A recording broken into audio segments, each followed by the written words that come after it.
স্নেহশীল বড় চাচা। বয়স অনেক হলেও তাঁর মনটা ছিল খুব নরম। প্রতিদিন সকালে তিনি গ্রামের পাশের জঙ্গলের ধারে গিয়ে বসতেন আর পাখিদের গান শুনতেন।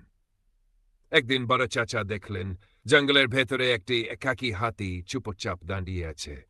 তার চোখে ছিল গভীর দুঃখ। বড় চাচার খুব মায়া লাগল। তিনি নরম গলা বললেন, ওরে বাবা, তুমি একা কেন? হাতিটা এন সব বুঝতে পারল।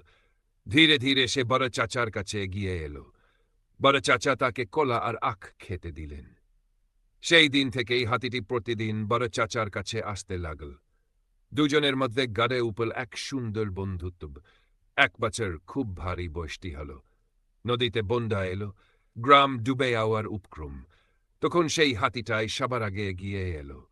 নিজের শক্তি দিয়ে সে ভাঙা রাস্তা সরাল এবং মানুষজনকে নিরাপদ জায়গায় পৌঁছে দিল। গ্রামের লোকেরা আনন্দে বলল, এ তো শুধু হাতি নয়, এই দেবদূত। বড় চাচা হেসে বললেন, ভালোবাসা আর বিশ্বাস থাকলে পশুরাও তাদের হৃদয় খুলে দেয়। স্নেহশীল বড় চাচা। বয়স অনেক হলেও তাঁর মনটা ছিল খুব নরম। প্রতিদিন সকালে তিনি গ্রামের পাশের জঙ্গলের ধারে গিয়ে বসতেন আর পাখিদের গান শুনতেন। একদিন বড় চাচা দেখলেন জঙ্গলের ভেতরে একটি একাকী হাতি চুপচাপ দাঁড়িয়ে আছে। তার চোখে ছিল গভীর দুঃখ। বড় চাচার খুব মায়া লাগল। তিনি নরম গলা বললেন, ওরে বাবা, তুমি একা কেন? হাতিটা এন সব বুঝতে পারল। ধীরে ধীরে সে বড় চাচার কাছে এগিয়ে এলো। বড় চাচা তাকে কলা আর আখ খেতে দিলেন। সেই দিন থেকেই হাতিটি প্রতিদিন বড় চাচার কাছে আসতে লাগল। দুজনের মধ্যে গড়ে উপল এক সুন্দর বন্ধুত্ব। এক বছর খুব ভারী বৃষ্টি হল। নদীতে বন্যা এলো, গ্রাম ডুবে যাওয়ার উপক্রম। তখন সেই হাতিটাই সবার আগে এগিয়ে এলো। নিজের শক্তি দিয়ে সে ভাঙা রাস্তা সরাল এবং মানুষজনকে নিরাপদ জায়গায় পৌঁছে দিল। গ্রামের লোকেরা আনন্দে বলল, এ তো শুধু হাতি নয়, এই দেবদূত।